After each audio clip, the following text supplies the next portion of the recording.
और जलाली नाम में आप सब लोगों को जय यीशु मसीह की। परमेश्वर को महिमा मिले हमारे देह के द्वारा और हमारी आत्मा के द्वारा, क्योंकि हम सब परमेश्वर के मंदिर हैं। तो मंदिर में अपवित्रता नहीं होती है, मंदिर में अपवित्रता नहीं होती। इसलिए परमेश्वर का वचन हमको शुद्ध करने के लिए तैयार है और हम सब अपने आप को शुद्ध बनाने के लिए और शुद्ध रखने के लिए तैयार हो जाए।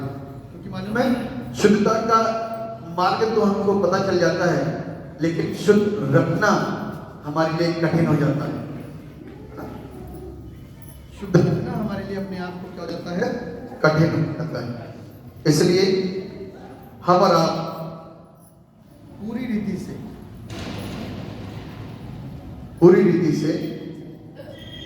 अपने कान और अपनी आंख और अपने दिमाग को खोल करके रखें, ताकि जो वचन के द्वारा हमको सिखाया जाए वो हमारी जिंदगी के अंदर बड़े और बेहतर परिवर्तनों को लेकर के आ सके।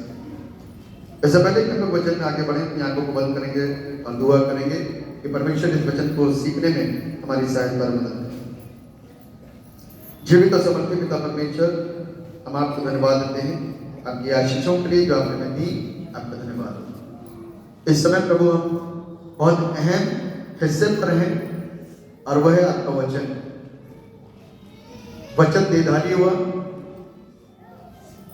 और उसने मनुष्यों के बीच में डेरा किया। और प्रभु हम चाहते हैं कि आज वचन हमारे मनों में, हमारे हृदय में डेरा करें, घर बनाए और हम उसको स्वीकार कर सकें। प्रभु हम अपनी चिंताओं को देर के लिए अलग कर सकें, ऐसा हमको कर दीजिए, क्योंकि वचन हमारी जिंदगी के लिए इतना जरूरी और महत्वपूर्ण है जितना कि एक शरीर को जीवित रहने के लिए आत्मा की आवश्यकता पड़ती है। वचन हमारे पास में नहीं है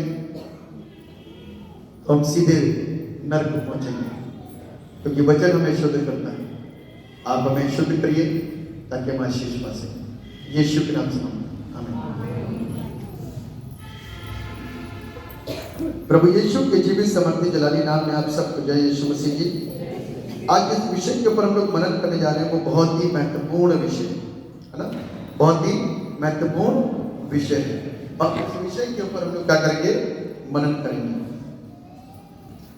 लिखा है, God will call us to account for our stewardship of time and talent। परमेश्वर हमसे हमारे समय और समय, वरदान और योग्यता का लेखा लेगा, अकाउंटेबिलिटी, लेखा जोखा। आज मेरे और आपके पास में आप और हम कुछ महसूस करते हैं कि हमारे पास कुछ खूबी है, कुछ योग्यता है, कुछ है जिसके द्वारा हम परमेश्वर को महिमा दे सकें, जिसके द्वारा हम दूसरों की सहायता कर सकें, जिसके द्वारा हम अपने समाज को एक अच्छा समाज बना सकें। एक व्यक्ति के परिश्रम से लोगों का कहना कुछ नहीं होता, लेकिन मैं इस बात को दावे के साथ कहता हूं कि एक व्यक्ति ही बहुत कुछ कर सकता है। यदि आप इतिहास को उठाएंगे ना, तो आपको एक व्यक्ति बहुत कुछ करता हुआ दिखाई देगा। उसके साथ में लोग जुड़ते हैं क्योंकि उसके पास एक सोच होती है, उसके पास उसका लक्ष्य होता है और उसके पास में उसका काम करने का तरीका होता है। और बाद में उसको सुन करके, समझ करके लोग उसके साथ में जुड़ते हैं। होता एक ही व्यक्ति है, चाहे भले ही 2-4-5 दिन के हो, लेकिन सोच, विचार, तरीका, सामर्थ, शक्ति एक व्यक्ति के पास पता नहीं कितने सालों से वो संजो रहा, बटोर रहा। उसके एक की वजह से कई हजार और लाख लोग आशीषित होते। हमें तो ध्यान रखिएगा कि प्रभु यीशु मसीह एक जो 2000 वर्ष पूर्व आया और आकर के करोड़ों लाखों अरबों अनगिनत जिंदगी के ऊपर राज कर रहा है। हमें राज करने का मतलब समझा?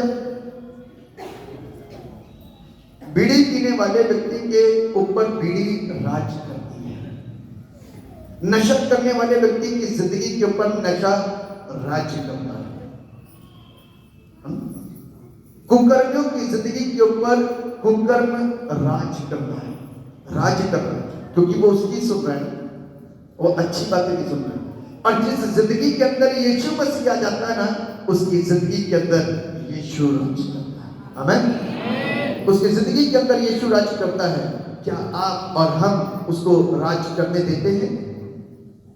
वो डिपेंड करेगा मेरे और आपके, वो डिपेंड करेगा मेरे और आपके ऊपर कि क्या हम उसको राज करने दे रहे हैं, उसको काम करने दे रहे हैं। प्रिंसिपल तो बना दिया, प्रिंसिपल को काम करने दिया जा रहा है, टीचर को बना दिया, टीचर को अपने तरीके से पढ़ाने में दिया जा रहा है। यदि दिया जा रहा है तो टीचर वहां के विद्यार्थियों को सक्सेस कर सकती है, प्रिंसिपल उस विद्यालय को ऊंचाइयों तक ले जा सकता है, और यीशु मसीह मुझको और आपको स्वर्ग तक ले जा सकता है। आमीन। आमीन। हमारा रास्ता उद्धार कर सकता है। आमीन। उद्धार कहां पर है मालूम है? धरती पर। स्वर्ग कहां पर है? ऊपर। ऊपर का कोई जगह का है? बस सब ऊपर ही बताता, नीले आसमान के पार जाएंगे वही ऊपर हो गया, है ना? खैर कोई बात नहीं, ऊपर ही हो, ना मैंने देखा ना आपने देखा। परमेश्वर का घर, परमेश्वर अपने घर में ले जाना चाहते हैं। वो राजाओं का राजा है, प्रभुओं का प्रभु है। अब आप सोच सकते हो, वो परमेश्वर के विषय में लिखा है कि स्वर्ग उसका सिंहासन और पृथ्वी उसके चरणों की चौकी, पांव की चौकी। तुम कैसा घर बनाओगे कि मैं उसमें निवास करूं? छोटे छोटी मूर्तियों में ढाल करके आप सोचते हो कि ये ईश्वर हो गया? बाइबल इस बात को क्लेम कर रही है, बाइबल इस बात बता रही है, परमेश्वर स्वयं अपने नबी के द्वारा इस बात को कहता है कि स्वर्ग उसका सिंहासन है, पृथ्वी उसके पांव की। तुम कैसा घर बनाओगे मेरे लिए? मेरे लिए बेड तैयार कर सकते हो क्या? कोई है? कोई उसके लिए पालना तैयार कर दे? कोई है? कोई ऐसा दरवाजा बनाए, इतना ऊंचा दरवाजा कि वो सर के साथ में आ सके? आपके पास इतनी ताकत नहीं, इसलिए व्यर्थ के कामों को करने में मन हटा लो। सत्य को जानो, सत्य को सुनो, सत्य आजाद करेगा। आमीन। आजाद आने आए कि बंधनों में बंधे रहने के लिए आए हैं कि अभी भी वही करेंगे? अभी भी वही करेंगे? ये जो दुष्ट आत्माओं को आप देख रहे हो ना, ये दुष्ट आत्माएं दुनिया आ रही क्या? ये आपने को पाल रखा अपने घर के अंदर। क्या कर रखा है? पाल रखा। ये घर में पाल रखा है, क्योंकि बहुत सारी चीजों को आप अपने घर के अंदर न्योता देते हो, आ जाओ। मरे हुए लोगों को न्योता देते हो, आ जाओ, याद करते हो उसको, उसके स्थान तैयार करते हो, पीरों पे जाते हो, कब्रों पे जाते हो, उनको बुलाते हो। मालूम है? बाइबल इस बात बताती है, सबोपदेशक की पुस्तक में लिखा उसके 12वें अध्याय के अंदर कि मरने के बाद में आत्मा उसके बनाने वाले के पास चली जाती है। धरती पर बैठे बैठे जब आप जीवित अवस्था में होते हो ना, तो कहते हो कि पादी साहब, शैतान मेरी जिंदगी के अंदर काम कर रहा है। कौन काम कर रहा है? शैतान। आपको कैसे पता चला शैतान काम कर रहा है? पाली साहब मेरे बेटे की जिंदगी के अंदर शैतान काम कर रहा है, भाई साहब मेरे बेटे की जिंदगी के अंदर शैतान काम कर रहा है, भाई साहब मेरे पति की लाइफ के अंदर शैतान। आपको सब पता है शैतान के काम परमेश्वर के काम के हमेशा विपरीत होते हैं, है ना। तो शैतान इसका मतलब आपको जानता है, शैतान आपके घर में रहता है, आपको जानता है, इसलिए बार बार और रोज रोज आप इस बात को बोलते हो शैतान परेशान है। तो क्या मरने के बाद नहीं जानता होगा? हाँ या ना? मरने के बाद नहीं जानता होगा? जो नाम लेकर के आ जाते ना भूत, वो उसके एजेंट हैं। कौन है वो? उसी शैतान के एजेंट। और शैतान किस तरीके से राज करने लग जाता है आपको पता भी नहीं चलता। शैतान धीरे धीरे धीरे धीरे करके जिंदगी को तबाही की ओर लेकर के जाता है। जिंदगी क्या करता है? तबाही की ओर लेकर जाता है। आपको कितने सालों के बाद में, 2 या 3 या 4 या 5 सालों के बाद आभास होने लग जाता है कि भैया कुछ तो गड़बड़ है, कुछ तो गड़बड़ है, समथिंग वेंट रॉन्ग, कुछ गड़बड़ चल रहा है। तब उसके लिए आप प्रयास करते हो, कोशिश करते हो, इधर दौड़ उधर बात, डॉक्टर को दिखाई जाती दिखा, क्योंकि मौका और अवसर शैतान को कौन दे रहा है?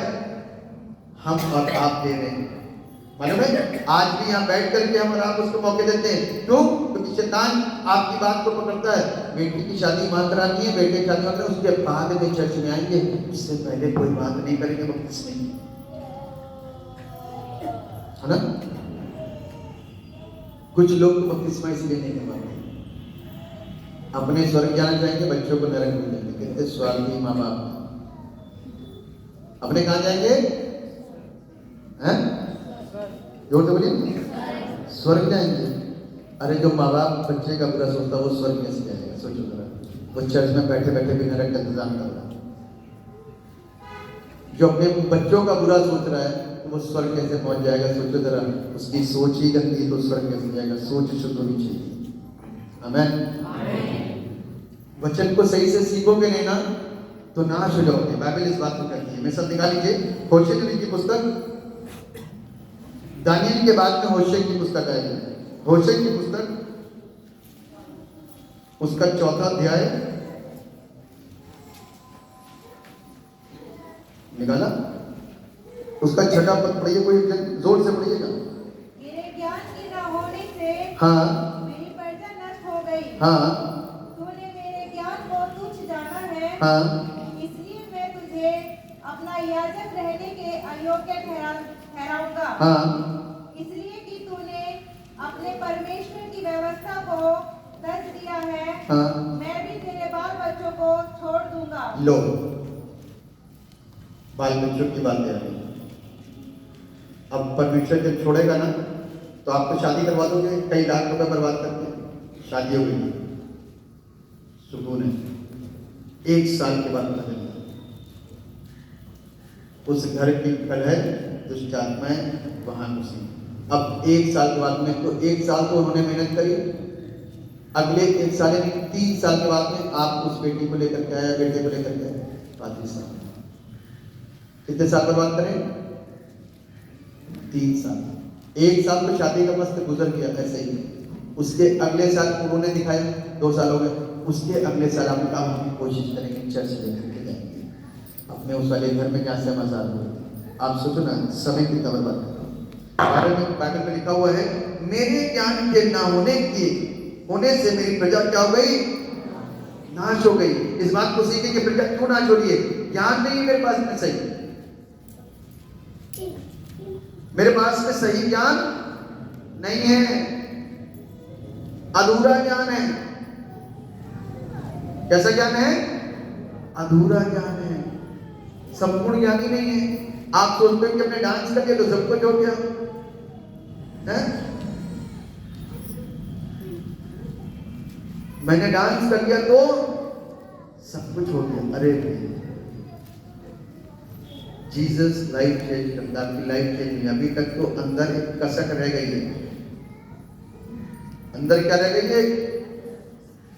कसक रह गई है। कच्ची खिचड़ी ना खिला देना किसी को, कच्चा खाना। जब पूरा पक जाता है तभी तो परोसते हो सबके सामने। अभी तो पूरा पकने की देर हो, कसक रह गई है।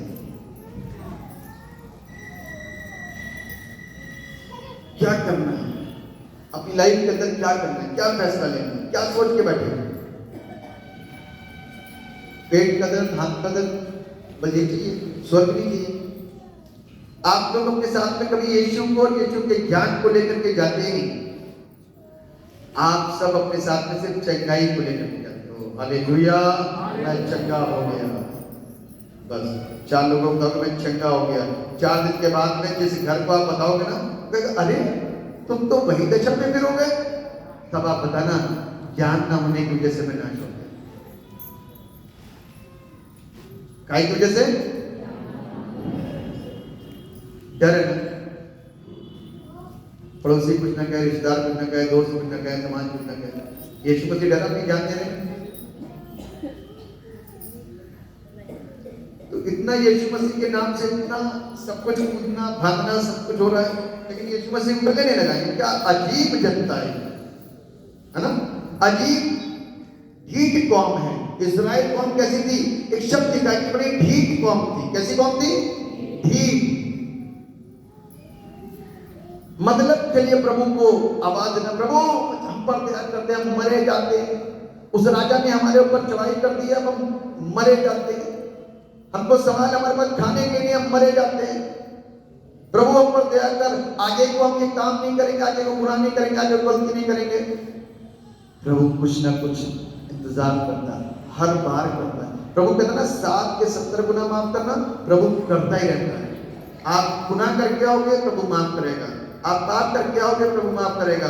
आप 1 साल के बाद प्रभु को छोड़ दोगे, 1 साल के लिए, 1 साल के बाद ना हो तो भी प्रभु माफ कर देगा। मैं नाराज हो सकता हूँ, आपको बोल सकता हूँ, लेकिन प्रभु माफ करता है। लेकिन ध्यान रखना,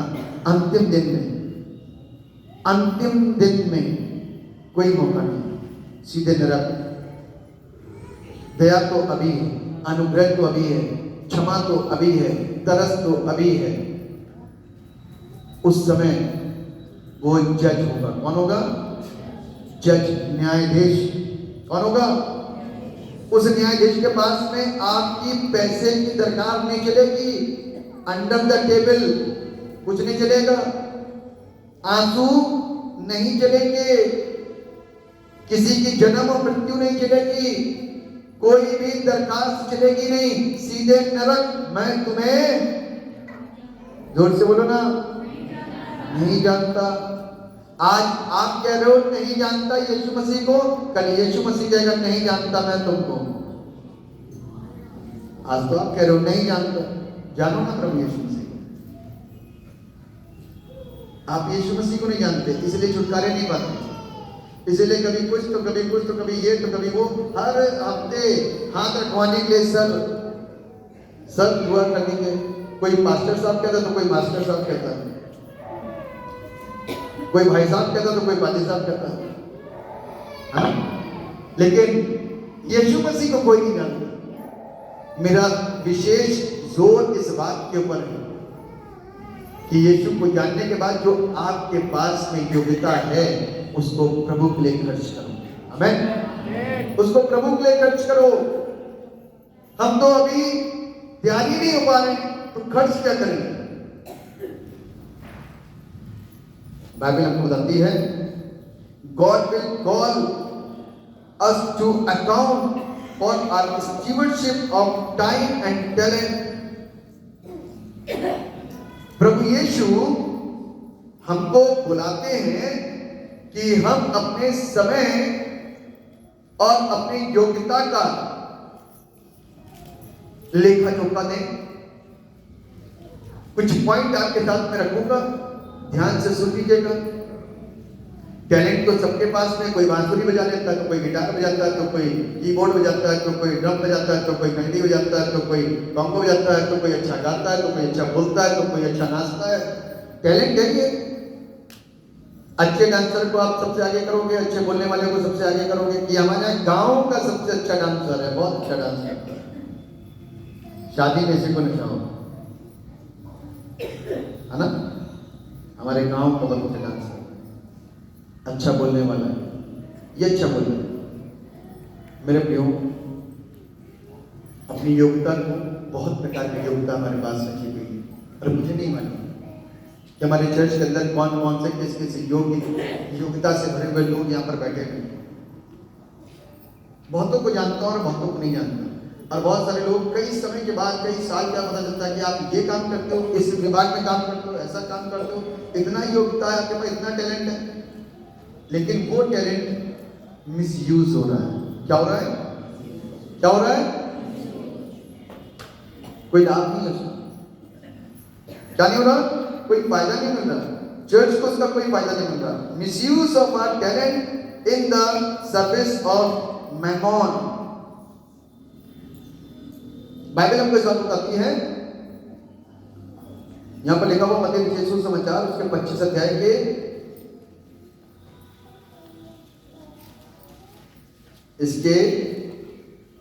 14 पद से लेकर तोड़ों का दृष्टांत है। एक को कितने दिए? एक को कितने दिए? एक को कितने दिए? कितने लोगों को बांटा? कितने लोग थे? 3 ही थे, और तीनों को ही दान मिला। इसका मतलब जितने यहां बैठे हो ना, सबको कोई ना कोई तोड़ा मिला है। क्या मिला है? मालूम तोड़े को क्या बोलते हैं? और है गिफ्ट, वरदान। वो आपका अपना है। क्या है? आपका, मेरा अपना है ना, मेरा अपना है और आपका अपना है। परमेश्वर को अपने उस जो योग्यता, जो वरदान मुझको मिला है, जो टैलेंट है मेरे पास, उस टैलेंट को प्रभु के लिए समर्पित करने की। आपका टैलेंट अच्छा गाना है, आप फिल्मी गाना गाते हो बहुत, तो प्रभु में आने के बाद में मालूम है पाबंदियां लग गई, फिल्मी गाना नहीं गा पाओगे। तो ये तो समस्या हो जाएगी, मुंह में हमेशा वही वाले गाने निकलते हैं, है ना।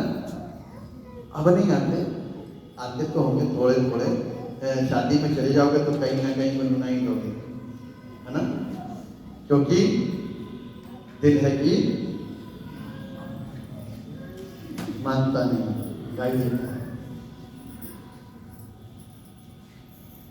मेरे प्रियो, यदि ये तोड़ा अच्छे सिंगर का परमेश्वर के भवन में आने, यदि आपने विश्वास किया तो, जबरदस्ती नहीं, कोई विश्वास करते हो, आप प्रभु पर विश्वास करते हो, ये तोड़ा यदि चर्च में आ जाए तो आराधना प्रभावशाली हो सकती है।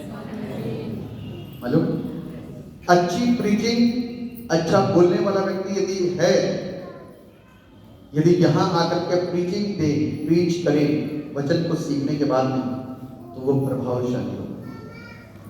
अच्छे तरीके से बोलने वाला व्यक्ति जो बहुत अच्छा सुंदर बोलता है, इसके बोलने पे लगता है कि हाँ कुछ बोलता है, सुनते जाओ सुनते जाओ सुनते जाओ, उसकी गवाही प्रभावशाली हो। आमीन। हम और आप इस बात को समझते नहीं, हल्के में लेते हैं। हम तो चल दिए यूं करके जी, गाना सब गा रहे हैं तो हम भी गा रहे हैं, भीड़ में हम भी खड़े हैं। अपना बेस्ट करो प्रभु के लिए। आप जो हो उस काम को करके दिखाओ, उस काम में हाथ ना डालो जिसमें आपका कोई रोल है। आपकी योग्यता जिस बात में है, उस काम को करके दिखाओ। बाइबल बताती है, एक को 5, एक को 2 और एक को, यानी कि ये 5 वाले ने इसको क्या करा? मल्टीप्लाई कर दिया। क्या कर दिया? अपना फोन बंद कर दीजिए जिसका भी। क्या करा? 5 वाले ने जाकर के बाजार में देनदारी करी, इसको मल्टीप्लाई कर दिया। 5 के कितने कर दिए? 10 निकल गया इसमें, हैं? 5 और पढ़िए तो नहीं, पढ़िए क्या लिखा हुआ? हाँ हाँ, दासों को बुला करके अपनी संपत्ति उसको सौंप दी। आगे, एक को 5 तोड़े, हाँ, दूसरे को 2, हाँ, और तीसरे को 1, हाँ, अर्थात हर एक को उसकी सामर्थ्य के अनुसार दिया, हाँ, और सब परदेश चला गया। हाँ, लिखा हुआ है प्रत्येक को उसकी सामर्थ्य के अनुसार दिया गया। अब आप सोचते हो कि आप वहां से बैठे और आपको कुछ आता नहीं, लेकिन माइक पहले मिल जाए।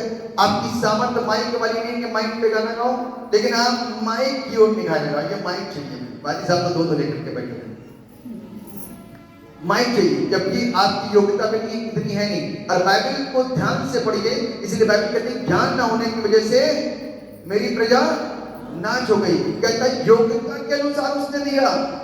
यदि एक वाले को 5 दिए होते तो वो 5 को सड़ा देता, 5 को क्या करता, दबा करके नाश कर देता। योग्यता के अनुसार परमेश्वर काम करता है। और आप और हम योग्यता को समझते नहीं, अपने अंदर क्या टैलेंट है। आपको पता है कि सामने वाले की आंखें, ध्यान रखना, परमेश्वर का बुद्धि, परमेश्वर की बुद्धि क्या होती है, परमेश्वर के दासों के ऊपर काम करती है। कब? जब हम प्रार्थना करते हैं। मैं रात में जब भी यहां पर कल लिया है तो इसी बुद्धि के लिए प्रार्थना करें, क्योंकि मुझे परमेश्वर की बुद्धि की जरूरत है। क्योंकि हमको फैसले लेने, हर एक चीज से फैसले लेने, और वो फैसले यही बोला मैंने, मैं ज्यादा पुरानी बात नहीं कर रहा हूं, मैं कल की बात कर रहा हूं और इसको रिपीट करता हूं कि प्रभु जो भी फैसला मैं लूं निकलेगा मेरी जुबान से, सोच भी कुछ भी हो सकती है और कुछ भी हो सकता है, लेकिन ये फैसला मैं ये चाहता हूं कि आपके द्वारा होने पाया कुछ भी निकले,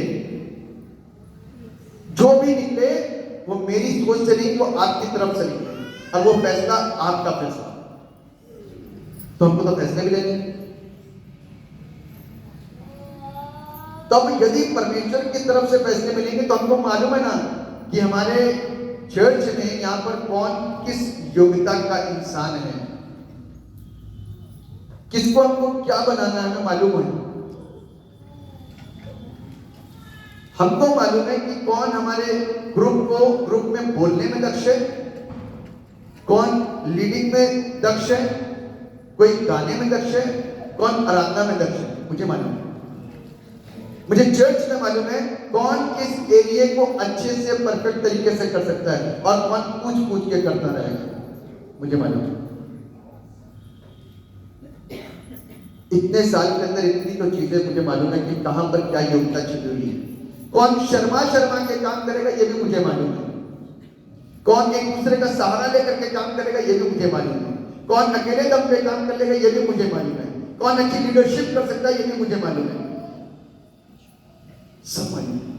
तो जो फैसला मैं लूंगा परमेश्वर की मर्जी में होते हुए वो बुरा नहीं होगा, वो सही होगा। आप उस फैसले को समझ करके अपने काम को करो। इसको 1 मिला, इसने कहा एक ही दिया, उसको 5 दिया, मुझको 2 दिया, और उसको 5 दिया, उसको 2 दिया, मुझको 1 दिया। अब इसकी क्या वैल्यू है?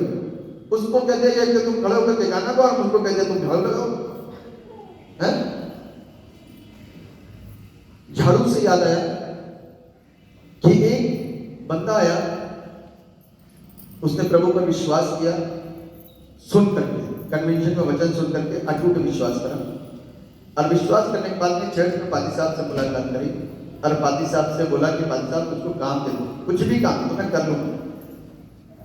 भाई साहब ने उसको जूते जहां पर रहते ना वहां पर साफ सफाई रखने का अवसर दिया, झाड़ू लगाने का अवसर दिया, ये काम कर। और वो निस्वार्थ इस काम को करता। देखिए इसमें भी मैं एक शब्द का इस्तेमाल कर रहा हूं, निस्वार्थ काम करता। करते करते करते करते करते करते उसको साल हो गए, 1 साल हो गया, 1.5 साल हो गया, 2 साल हो गया। एक दिन वहां पर एक बड़ी मीटिंग होने वाली थी। कैसी मीटिंग?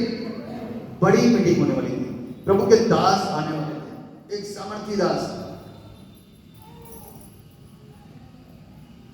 और सबके अंदर बड़ा उत्साह था कि प्रभु के दास आ रहे हैं। सवेरे फोन आता है,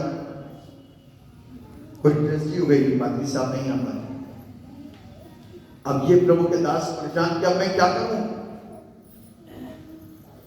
यहां तो भीड़ आ गई इतनी ढेर सारी, और प्रभु के दास की तरफ से फोन आया कि मैं नहीं आ सकता, मुझे माफ कीजिएगा, आप अपना कोई इंतजाम कर लीजिए। तब प्रभु के इस दास ने प्रार्थना की, प्रभु क्या करूं?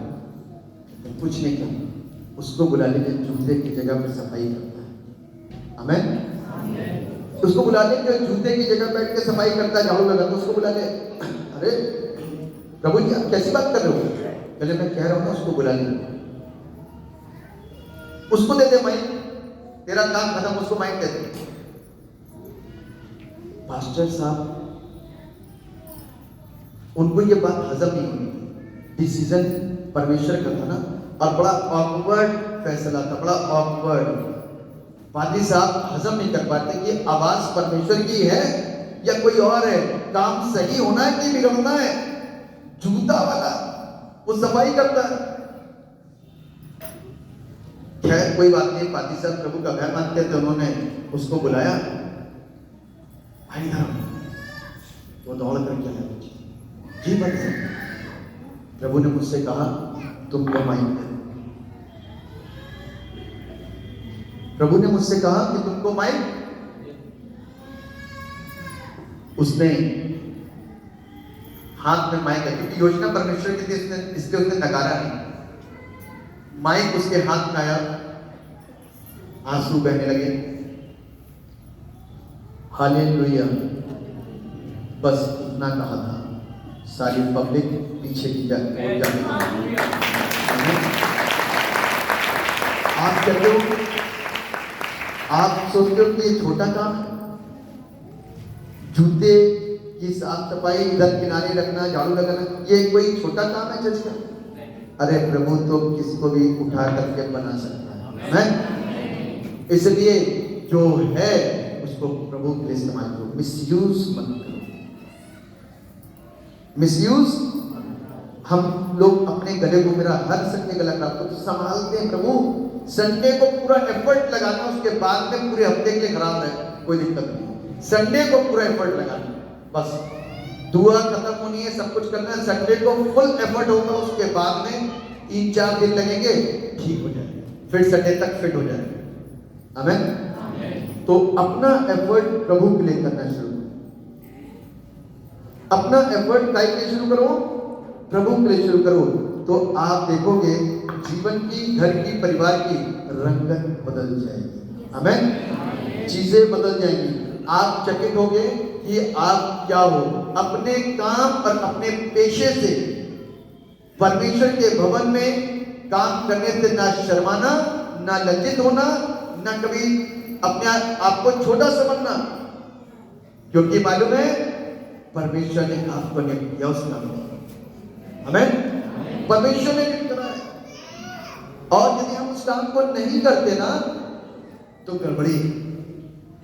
इसीलिए बाइबल में लिखा हुआ ना कि अपने इस वरदान को धन संपत्ति कमाने के लिए मिसयूज ना करें। हम हर चीज को धन संपत्ति कमाने का एक जरिया बना लेते, मिसयूज कर लेते। परमेश्वर के राज के लिए यदि आप उसको इस्तेमाल कर रहे हो तो बहुत अच्छी बात है। परमेश्वर के राज के लिए आप धन संपत्ति लेकर के आ रहे हो, बहुत अच्छी बात है। उसने 5 के 5 और कर दिए, 5 और दे दिए कि साहब आपने इतना दिया था, हमने इतना कर दिया, साहब आपने 2 दिया था, मैंने 4 कर दिया। मुझे मालूम था कि आप कठोर हैं, इसलिए मैंने इसको जमीन में गाड़ के दबा दिया, अभी लेकर के आता हूं। वो सिक्का जो का त्यों रहा, वो सिक्का जो का त्यों रहा, कोई लाभ नहीं हुआ। यानी कि मेरी जिंदगी से भी कोई लाभ नहीं है। यदि हमने अपनी चीजों को दफन कर दिया ना तो कोई लाभ नहीं है। हम जीवित दिखने चाहिए। आमीन। मेरी बात को सुनना ध्यान से। 5 वाले ने अपने आप को जीवित रखा, 2 वाले ने अपने आप को जीवित रखा, लेकिन 1 वाले ने अपने आप को मार दिया। हम अपने आप को जब पीछे खींचते हैं ना तो ध्यान रखना कि हम अपने आप को मार देते हैं। हम प्रभु के लिए आगे नहीं आ रहे, हम मनुष्य को देख करके मुंह देखा काम करते हैं, लेकिन हमें परमेश्वर के लिए काम करना है, ना कि पादरी साहब के लिए, ना कि जनता के लिए। आपको हिसाब वो देगा। पादरी साहब नौकरी ढूंढने लगाएंगे, पादरी साहब एक अच्छी पत्नी ढूंढ करके थोड़ी ना देंगे, पादरी साहब एक अच्छा पति ढूंढ देंगे, पादरी साहब क्या कहते बहुत सारी चीजों को थोड़ी ना आपने करके देंगे। पादरी साहब सिर्फ आपके दुआ करेंगे, और दुआ पादरी साहब की तभी से शुरू होती है जिस दिन से वो किसी चर्च या किसी भी संस्था से जुड़ते हैं तो प्रार्थनाएं उसी दिन शुरू होती हैं उन सारे लोगों के, क्योंकि हम कौन है? स्टीवर्ड हैं। कौन है? भंडारी। और भंडारी यदि अपने चर्च के प्रार्थना ना करे तो मुश्किल हो जाएगा। खाली हम अपने चर्च के प्रार्थना ना करे तो गड़बड़ हो जाएगा। इसलिए बगैर ना के प्रार्थना होनी चाहिए। तो प्रार्थना तो हमारी आपके लिए है ही, लेकिन आपका परमेश्वर के प्रति जो लेखा जोखा आपको देना है। आपसे सवाल किया जाएगा, तुमने बेटा चर्च के लिए क्या किया? तुमने चर्च के लिए क्या किया? तो आप क्या बोलोगे? क्या बोलोगे?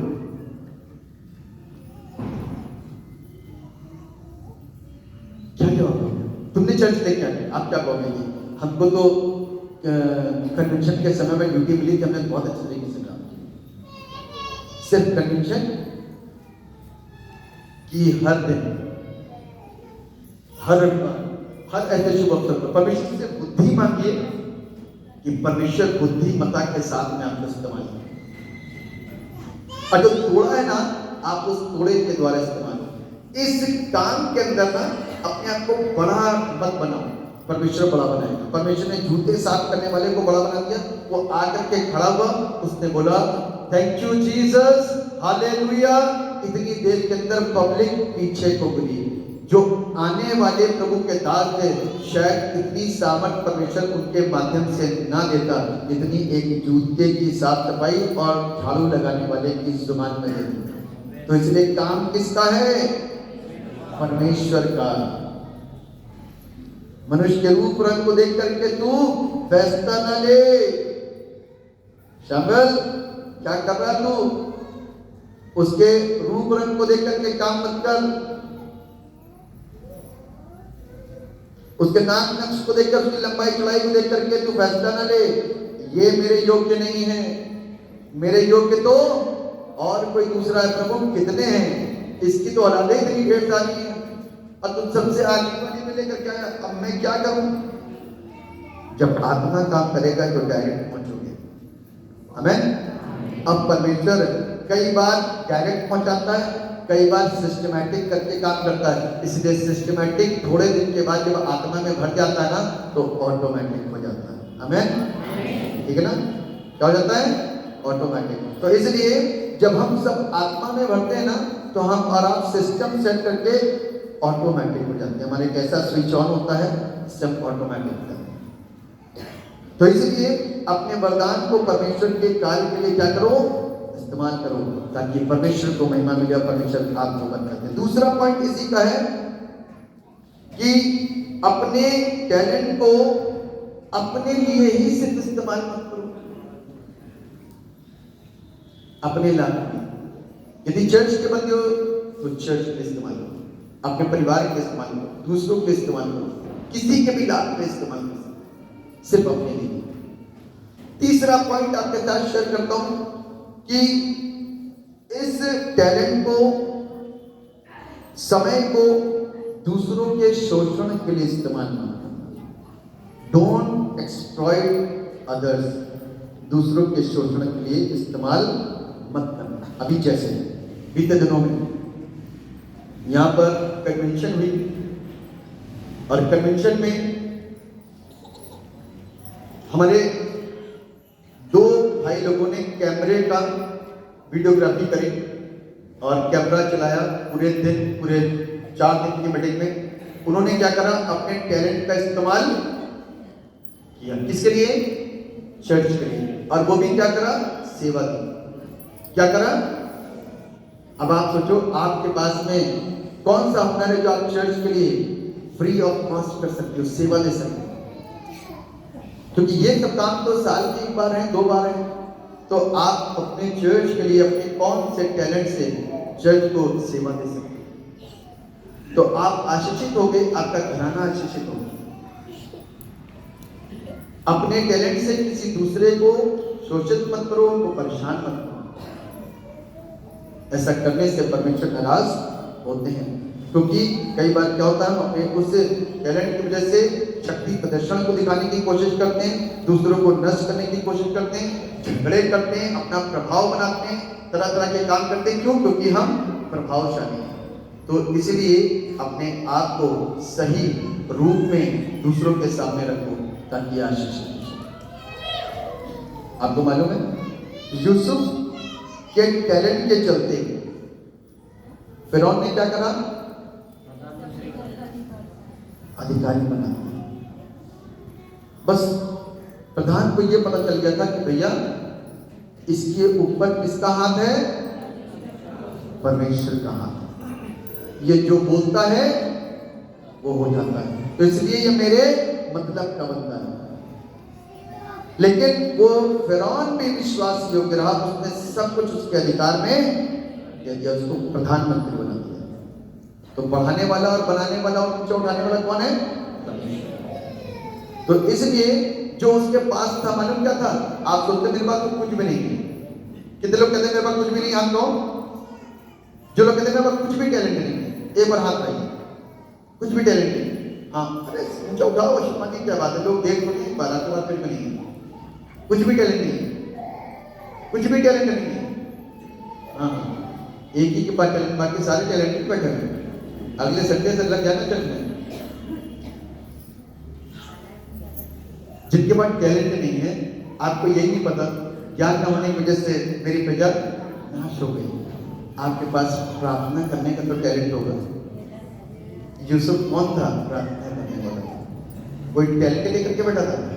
खूबसूरत ही तो था, रूपवान तो था, लेकिन उसको रख करके क्या करेगा? अपना चेहरा खुद दिखाता रहेगा, जो मैं आकर देखो खूबसूरत सा बंदा, ऐसा खुद नहीं करेगा। उसके पास में प्रार्थना का टैलेंट है। आमीन। जब वो आहें भर करके प्रार्थना करता था ना, तो परमेश्वर उसकी आवाज को सुना। आप आगे से मत कहना कि मेरे पास कोई टैलेंट नहीं। आप प्रार्थना करना, आप उपवास करना, परमेश्वर आपकी प्रार्थना से पता नहीं इस चर्च के कितने काम जो नहीं बन रहे बनने शुरू हो जाए। आमीन। कोई अपने आप को कमजोर ना समझे, कोई अपने आप को ऐसा ना समझे, क्योंकि मालूम है सारी आशीषों का स्रोत कौन है? वही परमेश्वर यीशु। तो कोई ये ना कि मेरे पास तो कोई टैलेंट ही नहीं, मैं तो कुछ कर ही नहीं सकता। आप भी तो सब कुछ कर सकते हो। आपके पास सबसे बड़ा टैलेंट है, वो है आपके 10 तार वाले हाथ। इसको एक साथ जोड़ लो और घुटने टेक लो और प्रार्थना में लग जाओ। और चाय वाला उपवास मत रखना, ना पानी वाला उपवास रखना, धोखे की शिक्षा से बाहर आ जाओ। प्रॉपर उपवास रखना। बाइबल में ना चाय वाला ना पानी वाला उपवास है, ध्यान रखना। प्रॉपर उपवास करके अपनी कोठरी बंद कर देना और लग जाना प्रभु से लौ लगाने में, प्रार्थना करने में। और जब आपकी ट्यूनिंग सेट हो जाएगी ना, तब अभी तो आप चर्च में आत्मा में भरते हो, उस समय घर में बैठे बैठे अकेले आत्मा में भरोगे। आमीन। उस समय घर में बैठे बैठे आत्मा में भरोगे और परमेश्वर का रूह आपको टच करेगा, परमेश्वर का रूह आपको छुएगा। और जब वो परमेश्वर का रूह आपको छुएगा, तब आप चर्च में जाने क्या कर दोगे? आपको परमेश्वर दर्शन से भरेगा, परमेश्वर आपसे बातें करेगा, परमेश्वर आपको बताएगा ये चीज, ये चीज, ये चीज, ये चीज, ये चीज। और जो वो बताएगा ना, वो सही बताएगा। यदि आपका रिश्ता सच्चा है तो, है ना? खाम खान के लिए ना करना बातें, सच्ची ट्यूनिंग सेट करना ताकि आपका रिश्ता उससे हो जाए। बीच में चाय मांगोगे तो रिश्ता टूट जाएगा, पानी मांगोगे तो रिश्ता टूट जाएगा, बिस्किट वाला रखोगे तो टूट जाएगा, कोल्ड ड्रिंक वाला रखोगे तो टूट जाएगा रिश्ता। रिश्ते के लिए प्रॉपर तरीके से सबको कह देना पहले से, भैया प्रार्थना करने के लिए जा रहा हूँ, सवेरे से शाम हो जाए, शाम से रात हो जाए, आज रिश्ता जोड़ करके ही आऊंगा। आमीन। और जोड़ करके ही आऊंगी, तो उस दिन कामयाबी मिलेगी। क्या होगा उस दिन? तब आपके टैलेंट से बड़ा किसी का टैलेंट नहीं होगा। आमीन। जिसने ये कह दिया कि मेरा टैलेंट कुछ भी नहीं है, आपके टैलेंट से बड़ा किसी का टैलेंट भी नहीं होगा। चाहे मैं कितना अच्छा बोले ना, वो तो जूता की सफाई पर झाड़ू लगा रहा था, लेकिन यहाँ करके thank you Jesus, hallelujah, public वो क्या हुआ? वो परमेश्वर के साथ में वो जूता साफ करते करते, झाड़ू लगाते लगाते प्रार्थना करता था। पादरी साहब को सुनता था और जय मसीह की हालेलुया प्रेज़ द लॉर्ड करता होगा, लेकिन कान खुले थे, वचन जाता रहता था, शिक्षा आती रहती थी, आत्मा में भरता रहता था, भरता रहता था, भरता था, पता लगा जूतों के ऊपर जाके गिर जाता हुआ आत्मा में, है ना? लेकिन परमेश्वर इसको बदल दिया। उस दिन के बाद से क्या हुआ होगा आपके सोचो जरा। उस दिन के बाद से उस जूते सफाई करने वाले, झाड़ू लगाने वाले व्यक्ति के साथ में क्या होगा, कोई बताएगा आपने? उस दिन के बाद से क्या हुआ होगा? हैं? और बताइए ना, बताइए बताइए। बड़ा प्रभु का वक्ता बन गया, अब बुलाने लगे हुए लोग उसको, साहब वाली साहब प्लीज हमारे शहर में आ जाइए, आप फुल प्रोटेक्शन देंगे, आप हमारे शहर में आ जाइए। तो वो बंदा जाता होगा शहर के अंदर काम करता होगा। हमें वो अलौकिक बन गया, क्योंकि परमेश्वर का रूह उसके ऊपर काम। तो आप परमेश्वर के साथ में कैसा वाला रिश्ता जोड़ रहे हो मुझे नहीं मालूम, लेकिन ऐसा रिश्ता जोड़िए कि परमेश्वर वचन से आपको उभारे और आपको और मुझको आशीषित करें, ताकि यहाँ का जो मंजर है ना वो चेंज हो जाए। हमें यहाँ का सिनेरियो जो है ना वो चेंज हो जाए। आप आत्मा में भरे हुए हो, परमेश्वर से बात करो, परमेश्वर से बात करो। परमेश्वर इस चर्च के लिए बड़े बड़े काम करो, प्रार्थनाएं करो, उपवास के साथ में। आप लोग किस चीज के प्रार्थना करो? उपवास रखो, 2 दिन 3 दिन 4 दिन, अपने लिए उपवास छोड़ दो कुछ दिनों के लिए, चर्च के बढ़ते हुए कामों के लिए उपवास रखो, कई लोग रखो मिल करके, और तब देखो परमेश्वर अपना काम करेगा। हमें क्योंकि दिन बुरे हैं और हमें परमेश्वर की जरूरत है, बगैर परमेश्वर के कुछ नहीं कर सकते। इसलिए परमेश्वर आप सब पर अपनी करुणा और अपनी दया को बरसाए और आप सबको मुझ समेत आशीषित करे, और हम सब एक पवित्र जीवन को, शुद्ध जीवन को जिए और आशीषित हो जाए, और हमारी जिंदगी के द्वारा प्रभु को हमेशा महिमा मिलती रहे। तो यूसुफ के समान अपने जीवन को रखो। यूसुफ उस शहर का प्रधानमंत्री बन गया, और बनाया किसने? वही किंग ने। आपको समाज का कोई बंदा ऊंचाइयों में ला सकता है, और परमेश्वर उसके द्वारा आपकी लाइफ के अंदर काम करवाएगा, लेकिन आपका और मेरा प्रार्थना का जीवन मजबूत। परमेश्वर से फोकस कर दुआ करो। परमेश्वर पिता से प्रार्थना करते हैं, अपनी दया में सबको बनाइए और आशीष दीजिए। हमारे समस्त पाप, हमारे अपराध क्षमा कीजिए, और जो भी हमने सीखा प्रभु वचन के द्वारा, वो हमारी जिंदगियों को प्रभु बदलते रहे। और प्रभु हम अपने तमाम वरदानों को, हमारे पास में स्किल्स हैं, योग्यताएं हैं, टाइम है, ट्रेजर है, उसको प्रभु के लिए खर्च करें, क्योंकि प्रभु हमसे एक दिन हिसाब पूछे। जैसे उस तीसरे से पूछा कहाँ है, उस जगह मैंने दबा दिया। प्रभु ऐसा ना हो कि हम अपने तमाम वरदानों को दबा के रखें। प्रभु हम आपसे दुआ करते हैं कि आप हमें बुद्धि प्रदान करें, ताकि हम अपने योग्यता को समझें और चर्च के बेहतर कार्यों के लिए इस्तेमाल में आए। इससे चर्च ग्रो होगा, कलीसिया ग्रो होगी, और देश विदेश समाज सब जगह प्रभु को महिमा मिलेगी। धन्यवाद करता पिता यीशु के नाम से, आमीन। सबको जय यीशु मसीह की।